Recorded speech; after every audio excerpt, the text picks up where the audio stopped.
안녕하세요. 30대 초반의 여성입니다. 제 사연을 비유하자면 구정물에 발목까지 담궜다가 놀라서 뛰쳐나왔다고 표현할 수 있겠습니다. 어이없고 황당한 모녀 때문에 제 인생까지 골로 갈 뻔했다가 겨우 탈출한 이야기를 풀어볼게요. 저와 남편은 회사 동료의 소개로 만났습니다.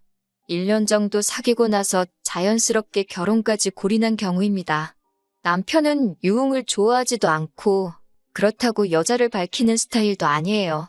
사귀는 동안 서로 언성을 높이는 일도 없었고요. 결혼 이야기가 본격적으로 오가기 전에 재산이나 그런 건 정확히 몰랐지만 어느 정도 하고 다니는 걸 보면 짐작은 할 수 있잖아요. 서울에서 살면서 멀끔한 차림새를 하고 다녔고 제 생일 때는 분위기 좋은 곳에서 식사와 목걸이를 줄 정도의 센스도 있었기에 솔직한 말로 아주 없는 사람은 아니구나 싶었지요. 무엇보다 결혼을 약속할 때만 해도 남편과 저는 서로 참 좋아하는 사이였어요. 그래서 남편의 청혼을 기쁘게 받아들일 수 있었고요. 결혼 이야기가 나오고서야 시아버지는 오래전에 돌아가셨다는 걸 들었습니다.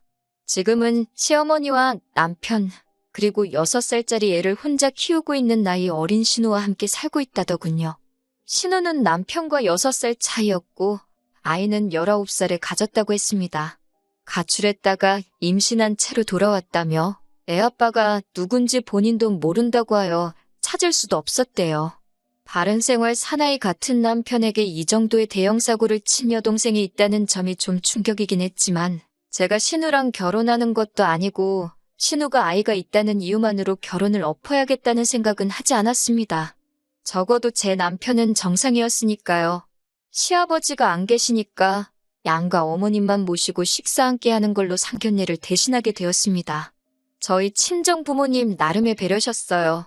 그런데 그 자리에 신우가 따라 나올 줄은 몰랐습니다. 신우가 나올 줄 알았으면 저희도 그냥 친정아버지까지 모시고 상견례를 할 걸 싶더군요.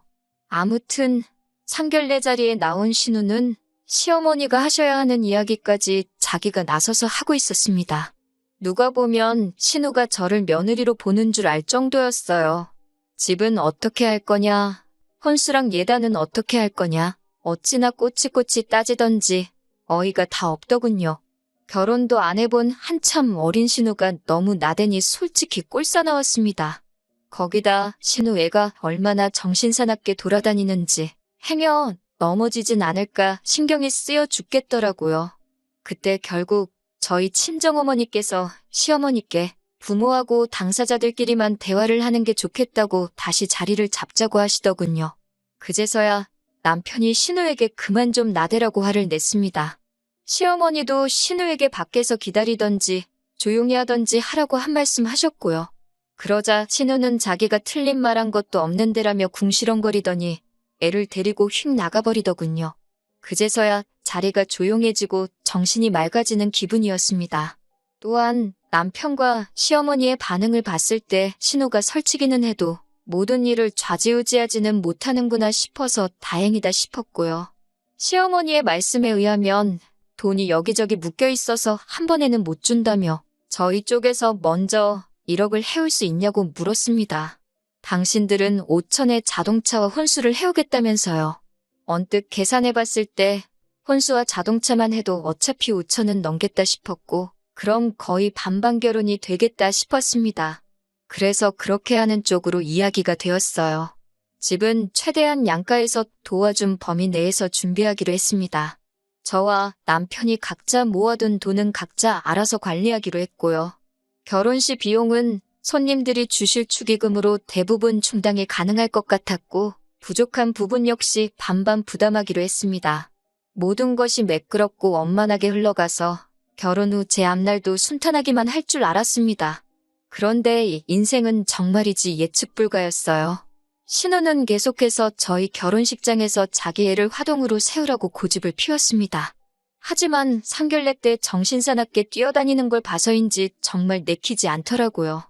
남편에게 신우 좀 말려보라고 했지만 지난번과 달리 남편은 그냥 한 번 시켜주고 평생 생색내면 되지 않겠냐는 식이더라고요. 거절할 이유도 마땅치 않고 애한테 좋은 추억이라도 만들어주자는 말에 결국 알겠다 승낙을 했습니다. 하지만 결혼식 당일날 저는 기절하는 줄 알았습니다. 화동이 하얀색 원피스 입는 거야 그렇다 치지만 신우가 하얀색 원피스를 입고 올 줄은 몰랐어요. 원피스도 보통 원피스가 아닌 무슨 영화배우들이 시상식 때나 입을 법한 드레스를 입고 왔더라고요.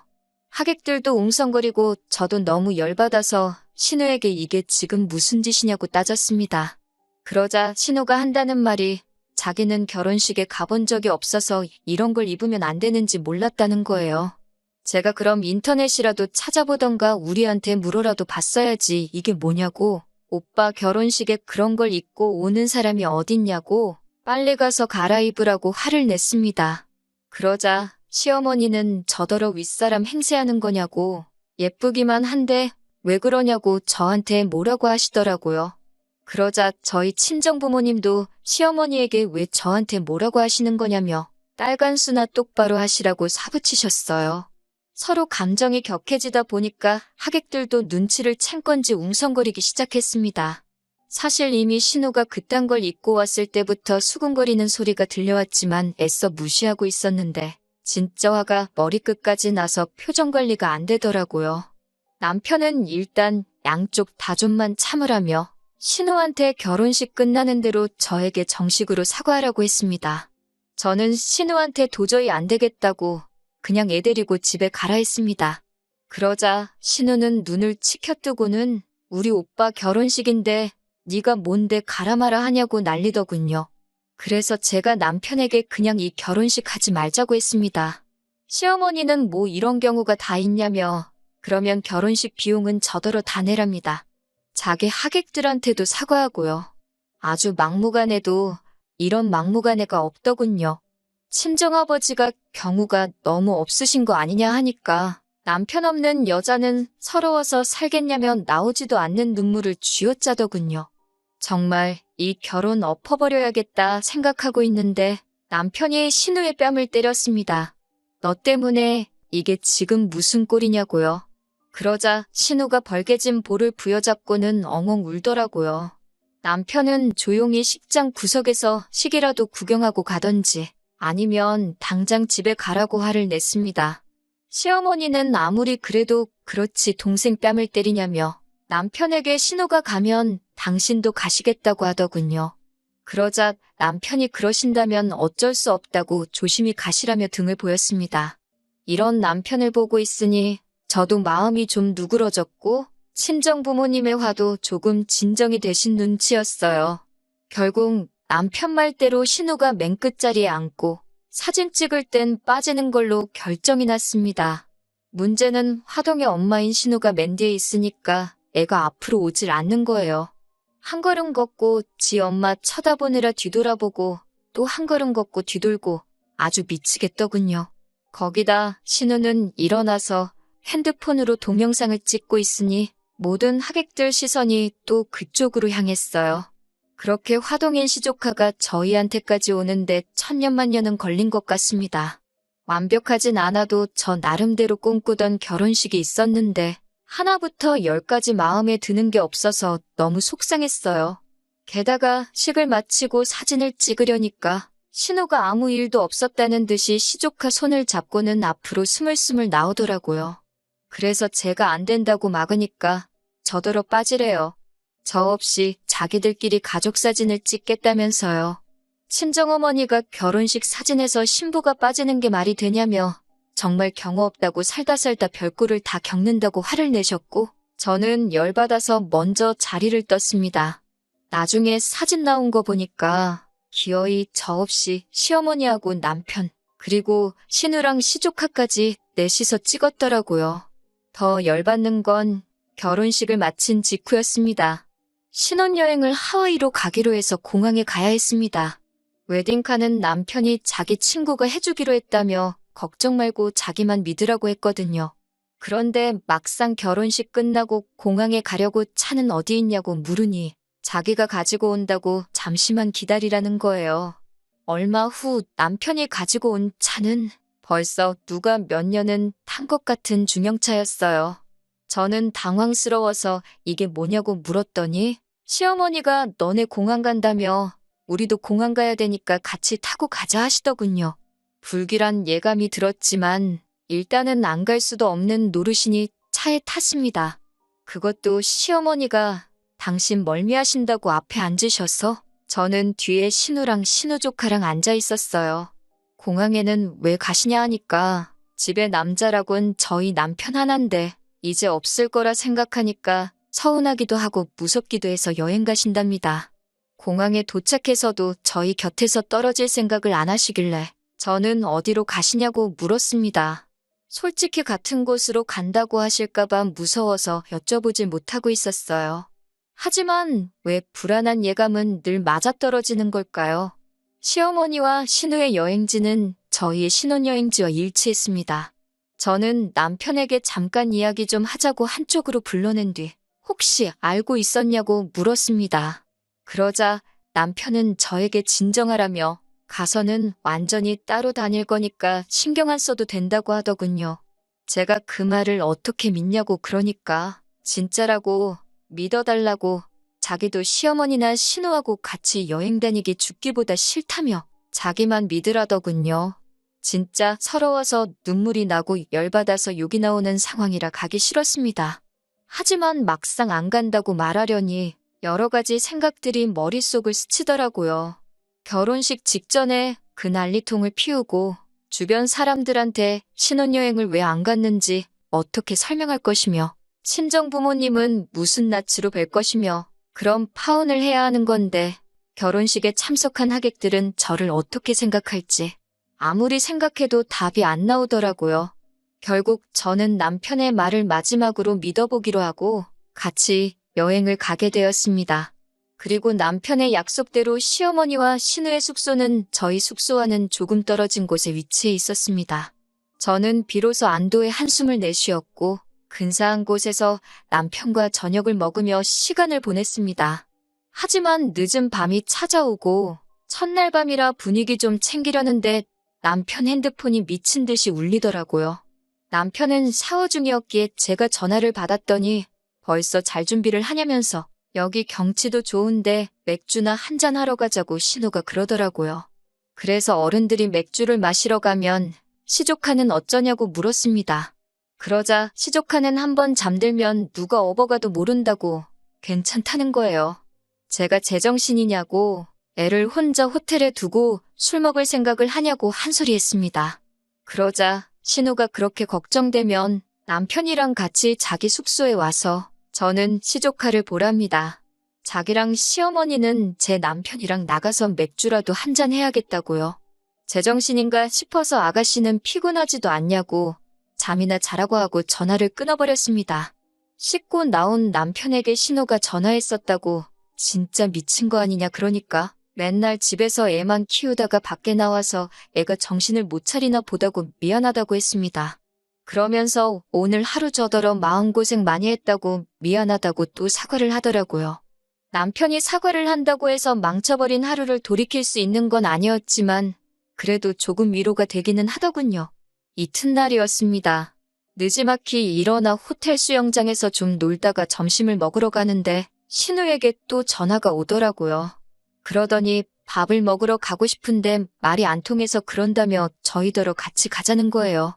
한 끼 정도는 같이 먹어도 괜찮지 않겠냐며 제 눈치를 살피는 남편에게 안 된다고 하기도 그래서 알겠다고 했습니다. 밥을 다 먹고 나서 당연하다는 듯 신우랑 시어머니는 먼저 자리에서 일어났고 계산은 저희가 했습니다. 한 끼 사줄 수도 있는 거고 그걸로 기분이 나쁘진 않았습니다. 문제는 그 이후에 발생했어요. 신우가 밥도 다 먹었고 이제 어디 갈 거냐고 물었습니다.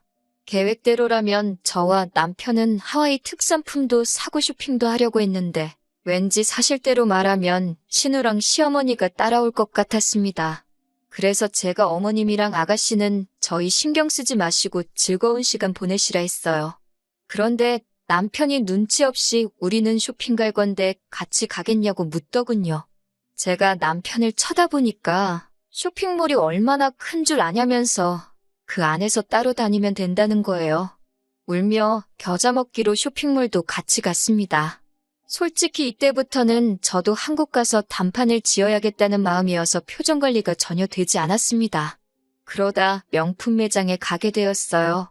검소하신 저희 친정어머니께서는 생전 당신 손으로 좋은 브랜드 가방 하나를 사시는 법이 없었거든요. 그래서 어머니 가방이랑 아버지 신발이라도 사갈까 하고 들어가게 된 거예요. 그런데 진짜 저일 쫓아다니나 생각이 들 정도로 소름 끼치게 신우랑 시어머니가 뒤따라 들어오더군요. 그러더니 시어머니가 제 옆에 바짝 붙어서는 뭐 사려고 그러냐면서 갑자기 당신도 하나 사달라 하시더군요. 예단으로 이미 다른 브랜드에서 하나 싸드렸는데 그러시니까 당혹스럽더군요. 그때 남편이 시어머니와 신우에게 하나씩 고르라고 그러면서 장모님 거랑 같이 계산 좀 해달랍니다. 자기가 다음 달 월급 받으면 준다나요. 저는 신용카드 한도를 핑계로 저희 어머니 가방만 샀고 그때부터 남편도 감정이 상했는지 저에게 말을 걸지 않더라고요. 저는 몸이 안 좋다는 핑계로 먼저 숙소에 들어와서 곰곰이 생각을 해봤습니다. 남편이 겉으로는 아닌 척 하면서 저렇게 신우와 시어머니를 챙기는 건지 말이에요. 저녁 시간이 다 지나서 남편은 숙소에 돌아왔고 저를 보더니 화는 좀 풀렸냐고 묻더군요. 남편에게 시어머니와 신우가 내일도 같이 다니게 되는 거냐고 물어봤습니다.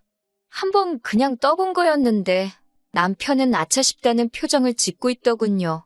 그러면서 오늘 하루 같이 다녔는데 뭐 큰 문제 없지 않았냐면서 내일까지만 동행하고 내일 모레부터는 정말 우리끼리만 따로 다닐 거라는 거예요. 저는 마지막으로 사주신다는 차는 어떻게 된 거냐고 물었습니다. 남편은 멋쩍은 표정을 지으며 어제 공항에 타고 온 차, 그게 우리 차라고 하더군요. 해주신다는 5천도 신혼여행 다녀오면 주신 데서 집 계약도 미루고 있었는데 뭐 하나 약속한 대로 된 게 없더군요.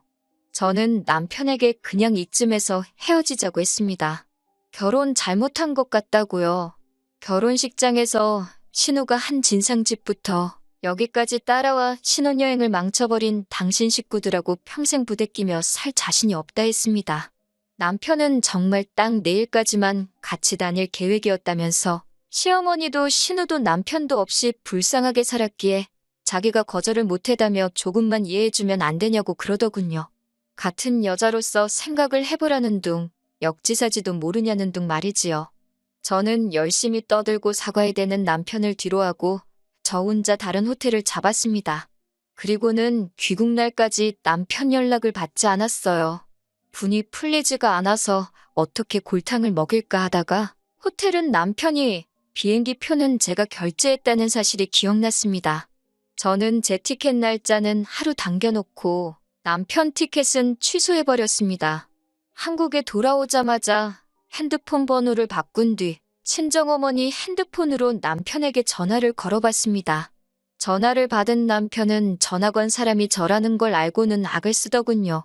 어떻게 그럴 수가 있냐며 제가 그렇게 독한 여잔지 몰랐다나요. 제가 마음대로 생각하라고 내 돈인데 내 마음대로 왜 못하냐고 그랬습니다.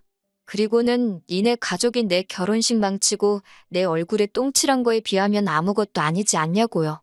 인생 교훈 더럽게 배운 셈 치고 놔줄 테니까 다신 제 눈에 띄지 말라고 했습니다.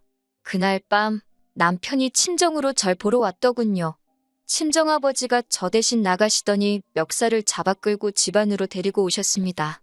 아버지가 무서운 목소리로 호통을 치시며 너 같은 자식한테 내 귀한 딸을 보낼 뻔했다며 한 번 더 찾아오기만 하면 2번 다시 2발로 못 걸어다니게 한다고 울음장을 놓으셨어요.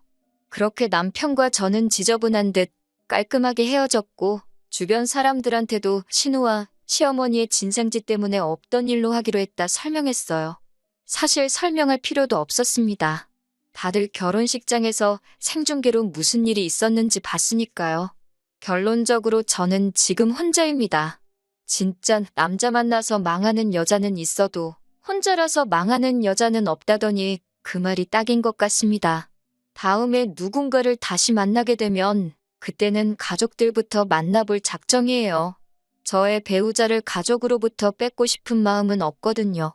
그런데 제가 그 집 아들을 빼앗아갔다고 생각하는 가족들이라면 저랑 가족이 되기 전에 미리 놓아주려고요. 물론 그런 사람들을 다시 만나진 않겠지만요. 질질 끌지 않고 빠르게 결정 내려서 얼마나 다행인지 모르겠네요. 아무쪼록 남편은 집에서 아버지 역할도 하고 신우 남편 역할도 하면서 평생을 그렇게 살았으면 좋겠습니다.